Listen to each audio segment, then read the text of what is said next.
Imagine waking up not to an alarm clock, but to the crackle of a fire and the chill of dawn seeping into your cave. The air smells of smoke, earth, and survival. Every day meant hunting, gathering, and hoping the weather or a predator wouldn't turn against you. Life was raw, loud, and unpredictable, but it was also real. Every meal was earned, every sunrise a victory, every story told around a fire a reminder that you'd made it one more day. If you like drifting off to the feeling of ancient worlds and the roots of who we are, a like or subscribe would be awesome. And tell me where you're listening from. It's always wild seeing people from all over the planet sharing a story about, well, the start of humanity itself. All right. Tonight, we're stepping back tens of thousands of years to discover what it was really like to be a caveman. So, get comfortable, close your eyes, and let's go back to a world lit only by fire.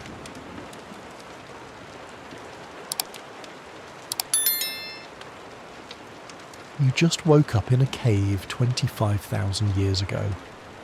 The first thing that hits you is the cold. Not just chilly, bone-deep, teeth-chattering cold that makes your muscles clench. You're lying on what feels like the world's worst camping gear. Bunches of sedge grass and rushes that someone carefully arranged into a sleeping mat. It's scratchy. Really scratchy. These grass stems poke through whatever animal skin you've pulled over yourself. And every time you shift, they crinkle and rustle like nature's most uncomfortable cereal. Your nose fills with smells that are just intense. Wood smoke, yeah, but also something musty and earthy from the cave walls. The leftover scent of cooked meat from last night's meal mixing with the sharper smell of unwashed human bodies. There's this underlying funk of animal fat that's been used for waterproofing and warmth, plus something green and plant-like from all the grass bedding around you. You can hear the cave breathing, if that makes sense. Little echoes of dripping water somewhere deeper in the darkness. The soft snoring of maybe 20 other people scattered around you on their own grass mats. Someone's baby makes those tiny sleeping sounds babies make. Outside the cave entrance, you catch the distant calls of birds starting their day, and maybe the rustle of some animal moving through the brush. Your body aches. I mean, really aches. Yesterday was a long day of walking and hunting and gathering, and you can feel it in every muscle. Your feet are tough as leather by now, but they're still sore from scrambling over rocks. Your back has that specific stiffness that comes from sleeping on the ground for, well, your entire life. The good news, you're alive. The bad news, pretty much everything else. Actually, let me back up and paint this picture properly. You're not some primitive grunt shuffling around in animal skins. You're actually incredibly skilled. Like scary skilled. You know the names and uses of hundreds of plants. You can track animals by the tiniest signs, a bent blade of grass, a scuff mark on a rock. You can make fire from scratch, knap stone tools that are sharper than modern steel, and read the weather by watching how birds fly. But here's the thing, all that skill, you need every bit of it just to not die. You shift on your grass bed, trying to find a position that doesn't involve something poking into your ribs. That's better. The animal's skin over you, probably deer or elk, is actually pretty warm once you get settled. These hides have been carefully prepared, scraped, and worked until they're soft and flexible. Well, softish. Everything is relative when you're living in the Stone Age. As your eyes adjust to the dim light filtering in from the cave mouth, you start to make out the shapes around you. Your family group is scattered across this main chamber, your mate and children close by, your parents and siblings and cousins arranged in family clusters around the central fire pit. 23 people total, which is pretty typical for a band like this. Fire. Oh man, the fire! It's the most important thing in your entire world, and right now it's just a pile of glowing embers and ash. Someone, probably whoever had last watch, has kept it alive through the night, feeding it slowly with carefully selected pieces of wood. The embers pulse red and orange in the cave's darkness, throwing shifting shadows on the stone walls. Getting that fire going each morning isn't like flicking a light switch. Starting a fire from nothing is genuinely hard work, even when you know what you're doing. So your people never let it die completely.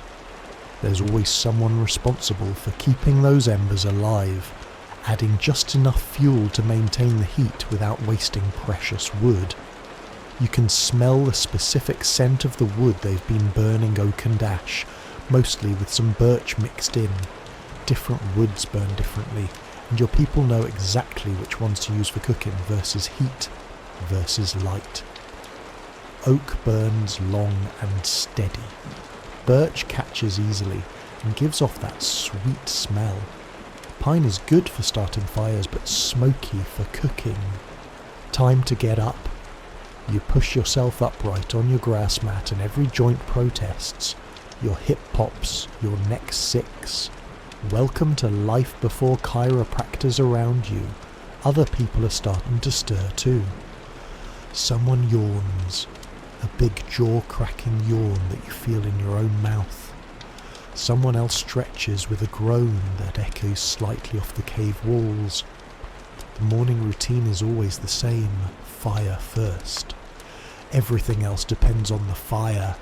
You carefully get to your feet and the cave floor is cold against your bare soles. These caves maintain a pretty constant temperature year-round. Warmer than outside in winter, cooler in summer, but stone is still stone. Your feet have developed calluses thick as leather, but cold still seeps through.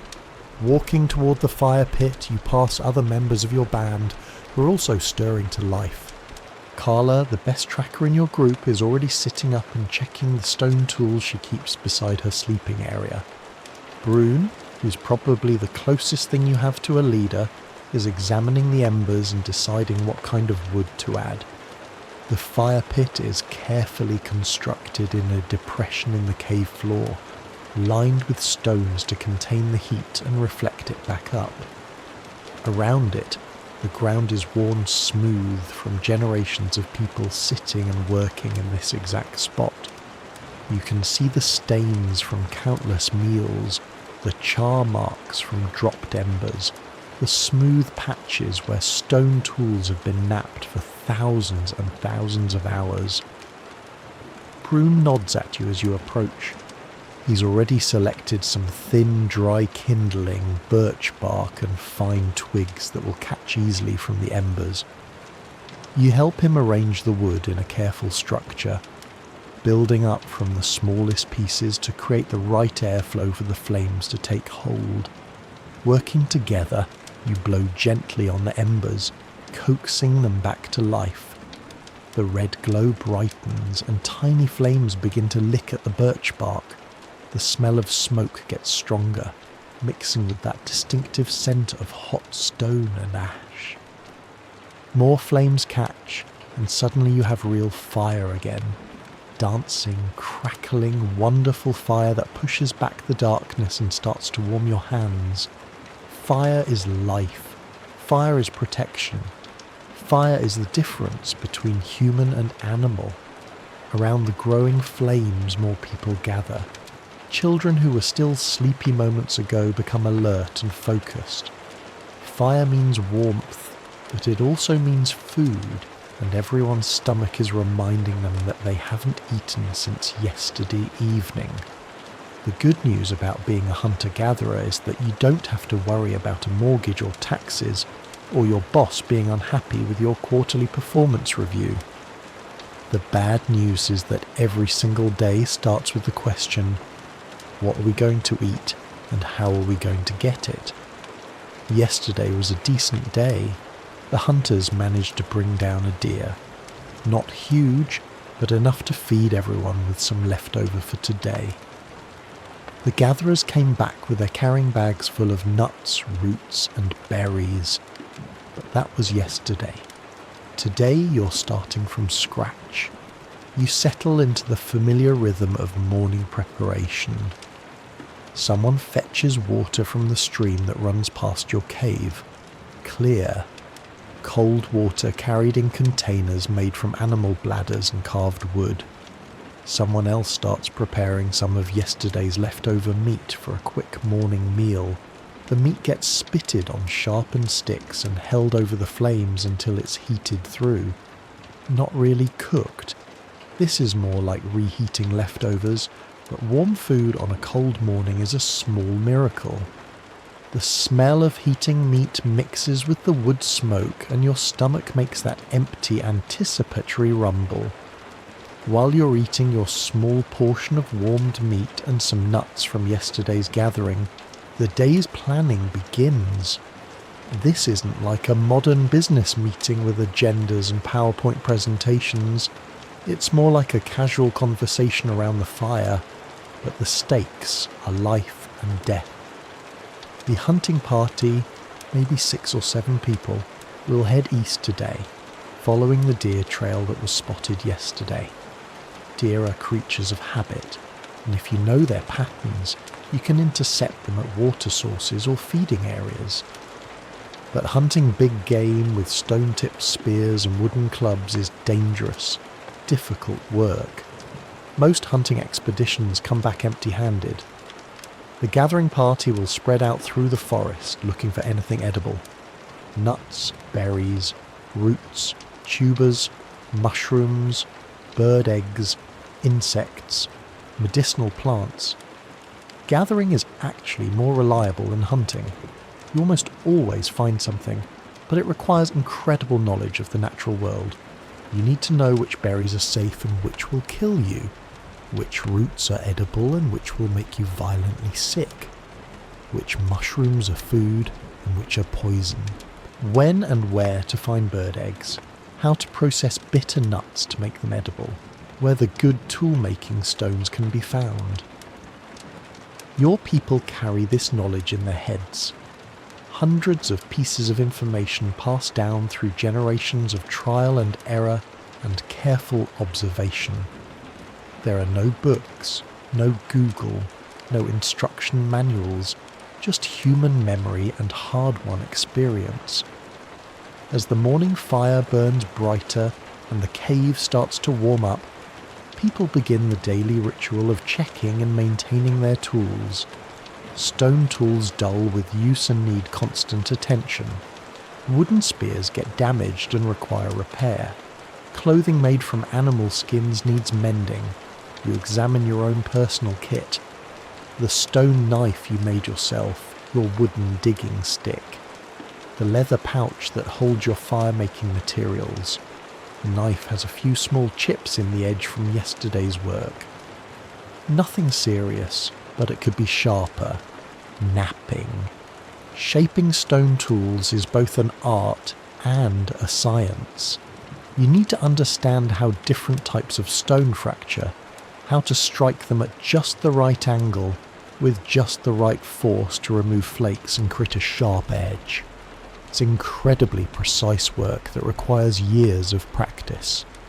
You settle into a comfortable position with your stone hammer and start the careful process of resharpening your knife. Each strike has to be placed exactly right. Too hard and you'll break the tool. Too soft and nothing happens. Hit it at the wrong angle and you'll ruin hours of previous work. The sound of stone on stone rings through the cave as other people work on their own tools. It's a comfortable, familiar sound, the soundtrack of Paleolithic life. Chip, chip, chip. The rhythmic percussion of survival. Your knife sharpens nicely. The edge is now keener than most modern kitchen knives, sharp enough to slice through hide and meat and plant material with ease. You test it carefully on a piece of leather and it cuts cleanly. Good. This tool might save your life today. Around you, the cave is coming fully alive. Children who are old enough help with basic tasks. Feeding the fire, organising the sleeping areas, checking water containers. Younger kids stay close to their mothers, but even they're learning by watching. There's no formal education here, just constant observation and gradual participation in adult activities. The really little ones, babies and toddlers, are kept warm and safe near the fire while their mothers prepare for the day's work. One baby is fussing, and her mother nurses her while simultaneously checking over her gathering tools. Multitasking was invented about 2.5 million years ago ears. You shift position, getting more comfortable as the cave slowly warms nice and easy. The familiar sounds and smells and textures of this morning routine are oddly soothing despite the harsh realities. This is your world. This is your family. This is home. As the sun climbs higher outside the cave, sending more light through the entrance, the pace of preparation picks up. People start moving toward the mouth of the cave, ready to begin another day of searching for food and materials and everything else you need to survive. But before anyone goes anywhere, there's one more crucial morning task. Assessing the weather and the world outside. Brune, along with 2 other experienced hunters, walks to the cave entrance to study the day. They're looking at the sky, feeling the wind, listening to the sounds of birds and animals. Weather prediction. Without meteorologists or Doppler radar, requires reading dozens of subtle environmental cues. Cloud formations tell stories about coming storms. Wind direction indicates where rain might be heading. The behaviour of birds and animals gives clues about atmospheric pressure changes. The colour of the dawn sky, the feel of the air, the smell carried on the breeze. All of it matters when your life depends on being outside in whatever nature decides to throw at you.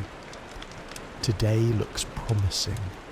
The sky is clear, the wind is calm, and you can hear the normal chatter of birds in the forest. No signs of incoming bad weather, good hunting and gathering conditions. Time to go face the world.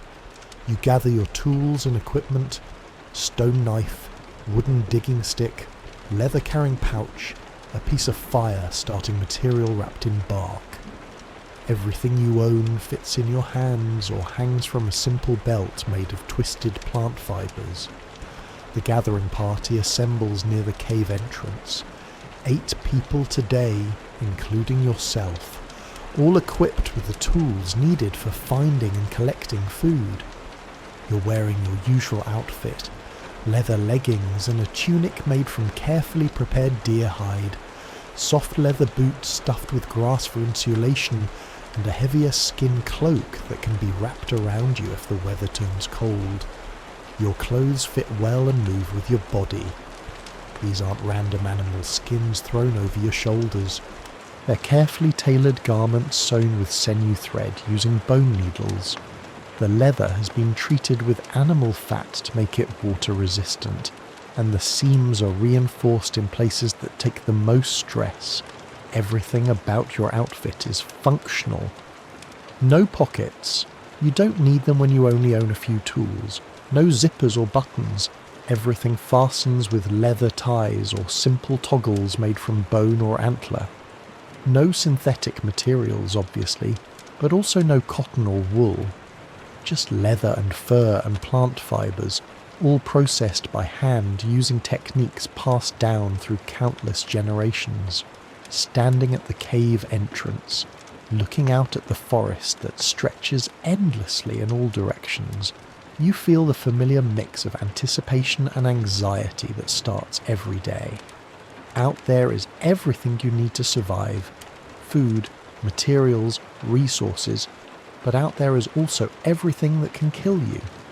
Large predators, venomous snakes, poisonous plants, fast-moving rivers, cliff edges, sudden storms, rival groups of humans who might not be friendly, getting lost, getting injured, far from help. 1,000 ways to die, and only your knowledge and skills and the cooperation of your band to protect you. You take a deep breath of the morning air. It smells like forest, green and alive and complex. Damp earth and decomposing leaves and growing plants, and the musk of animals that passed this way recently. Clean air, pure air that hasn't been touched by pollution or industry or any of the substances that modern humans breathe every day. The sun feels good on your face as you step out of the cave. Real sunlight, not filtered through windows or reflected off buildings. Direct solar radiation that will warm your skin and provide the light you need to work by. No electricity, no artificial lighting, just the sun and moon and stars and fire. Your feet find the familiar path that leads down from your cave toward the forest floor. This path has been worn smooth by generations of your people, making the same journey every day for hundreds of years. Your ancestors walked this exact route, and if you're lucky and skilled, your descendants will too. You shift your carrying pouch to a more comfortable position and adjust your grip on your digging stick. The morning is young and there's a full day of work ahead. Time to go find what the forest has to offer today. Behind you, the hunters are making their final preparations, checking spear points, discussing strategy, sharing the precious few arrows tipped with the sharpest stone points your group can make. Ahead of you, the gathering party moves through the forest with practiced silence, eyes and ears alert for anything useful. This is it. This is your life. This is what it really means to be human. Your muscles relax as you settle into the familiar rhythm of walking through your territory. And with each step, the adventure of another day in the Paleolithic world begins to unfold around you.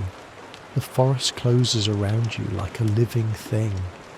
Every step takes you deeper into a world that's both beautiful and terrifying, where every shadow could hide food or danger, and sometimes, both at the same time, you're moving through what will someday be called an old-growth forest.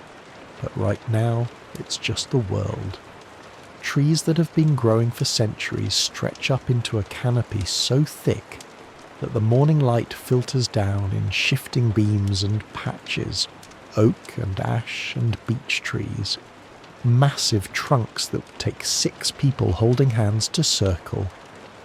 The understory is dense with smaller trees and shrubs, and the forest floor is carpeted with layers of decomposing leaves that squelch softly under your feet. The sounds are incredible. Birds everywhere. Not just the few species you'd hear in a modern park, but dozens of different calls echoing through the trees, the rustle of small animals moving through the undergrowth, the distant crack of a branch falling somewhere in the depth of the forest, wind moving through leaves in waves that you can actually hear approaching and passing overhead. Your gathering party spreads out as you walk, each person following their own path, but staying within earshot of the others. You never go anywhere alone, ever. Being alone in this world is basically a death sentence. Predators hunt alone humans, accidents happen, getting lost means dying, and dying means your family doesn't eat Kessa, who's probably the best plant identifier in your group, calls out softly from about 20 feet to your left. She's found something. You angle toward her voice, pushing through a thicket of hazelnut bushes that catch at your leather clothing and scratch at your exposed skin. She's kneeling beside a cluster of plants with broad, heart-shaped leaves and small white flowers. "Wild garlic," she says, and the satisfaction in her voice is obvious. This is a good find, not just food, but medicine too. Wild garlic can help with infections, and it adds flavour to otherwise bland meals. You help her carefully dig up several of the bulbs using your wooden digging sticks. The tools are simple but effective. Hardwood sticks about as long as your arm, sharpened to a point and hardened in fire. They're perfect for digging roots and tubers without damaging them. The bulbs come up easily in the soft forest soil. They're small, about the size of your thumb, with papery white skin, and that unmistakable sharp smell of garlic kesser rubs one clean and bites into it, chewing thoughtfully. "Good," she says, "strong. These will keep well." You wrap the bulbs in a piece of soft leather and tuck them into your carrying pouch. So far, so good. The day is off to a promising start. Your group continues deeper into the forest, following animal trails and paths that your people have used for generations. Every few hundred yards, someone finds something worth collecting. Nuts from hazelnut bushes, berries that are just starting to ripen, wild mushrooms growing on rotting logs, but only the ones that experienced gatherers know are safe. The knowledge required for this work is staggering.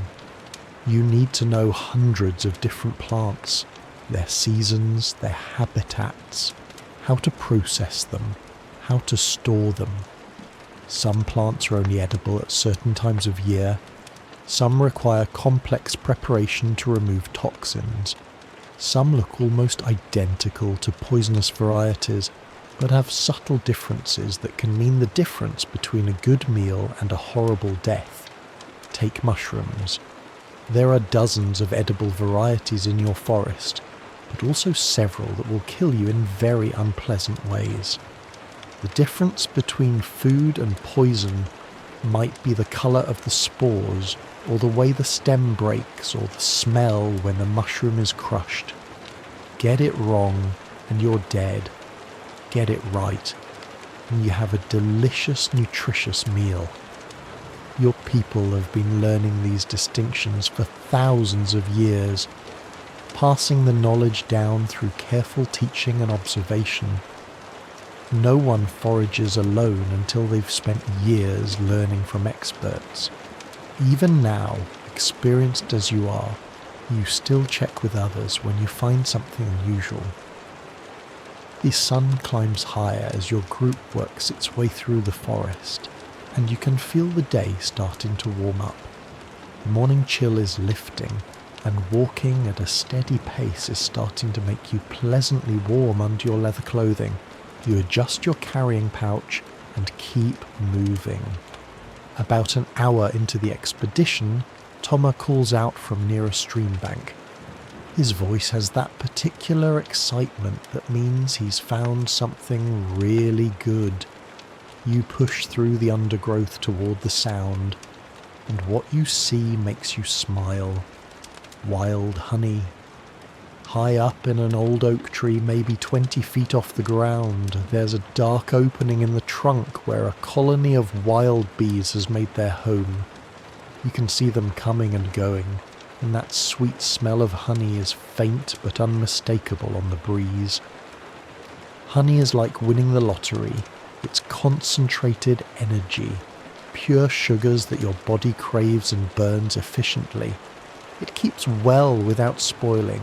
It has medicinal properties and it tastes incredible, especially when your normal diet consists of meat, nuts, and whatever vegetables you can find.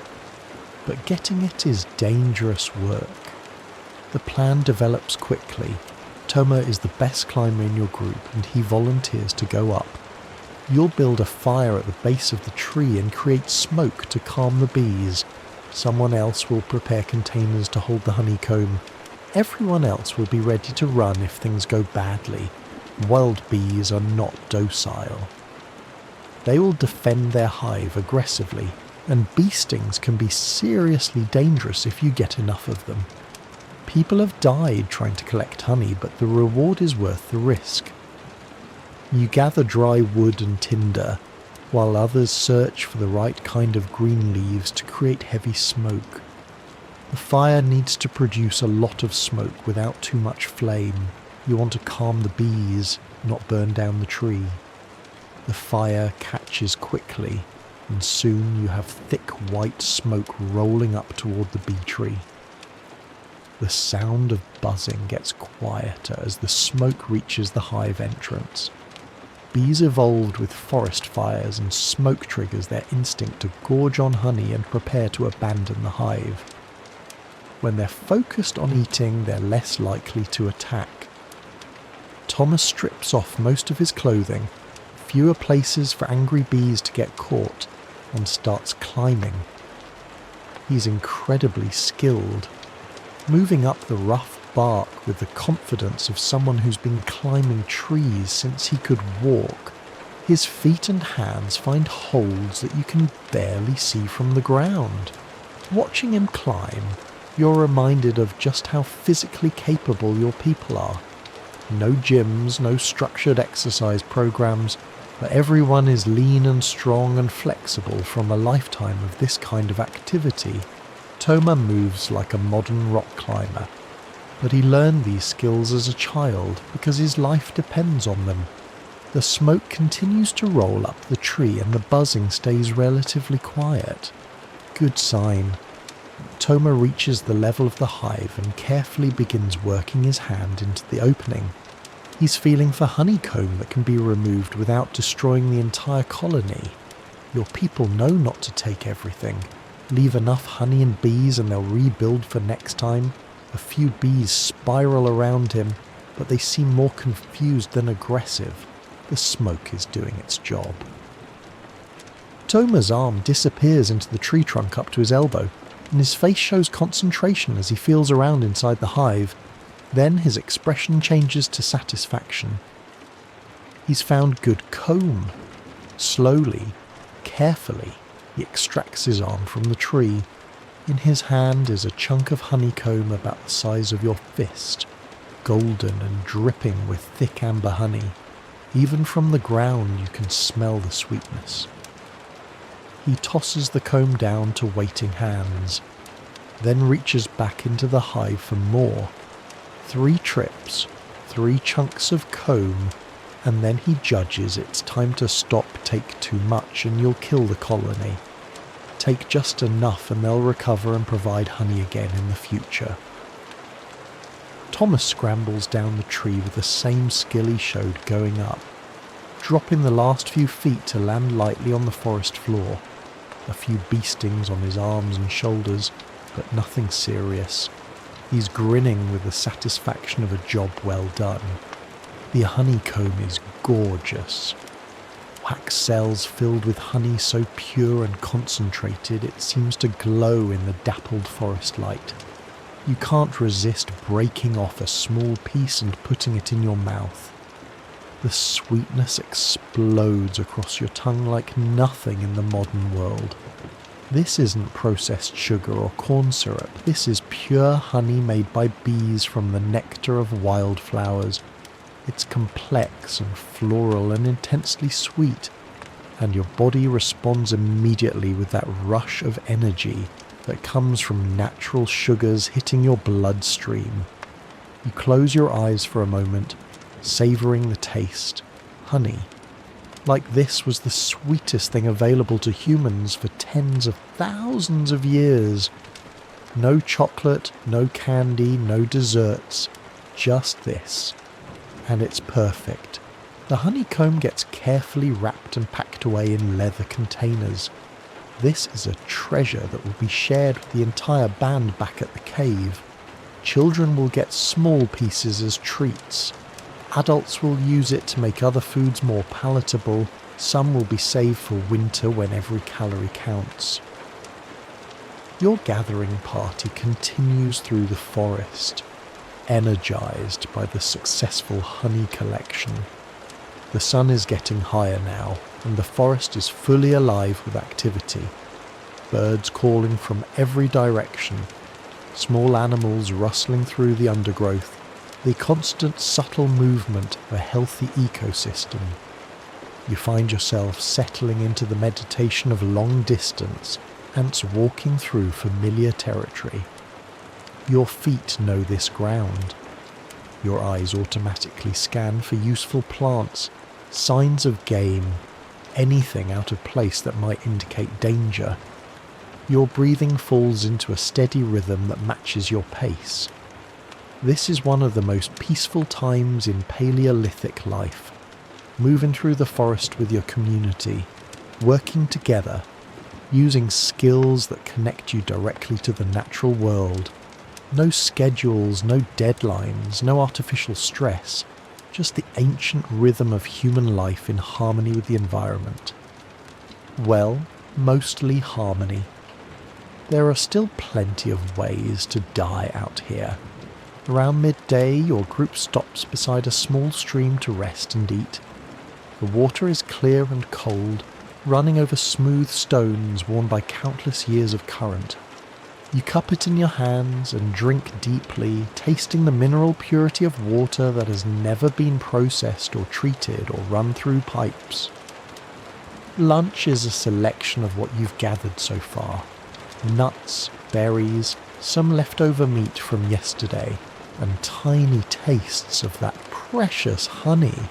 You sit on a fallen log beside the stream, listening to the water and eating slowly, methodically. The food is challenging by modern standards. The meat is tough and requires serious chewing. The nuts are small and sometimes bitter. The berries are tart and seedy. Nothing is salted or seasoned or prepared in ways that enhance flavour. But your body knows this food, recognises it, processes it efficiently. And there's something deeply satisfying about eating food you gathered yourself with your own hands, using knowledge passed down through generations of your ancestors. This meal represents hours of skilled work and deep understanding of the natural world. Every bite was earned. As you eat, you notice how your body feels strong, lean, efficient. Your muscles are dense and functional from constant physical activity. Your senses are sharp from relying on them for survival. Your mind is calm but alert, constantly processing information about your environment. This is what human bodies were designed for, not sitting in chairs for 8 hours a day.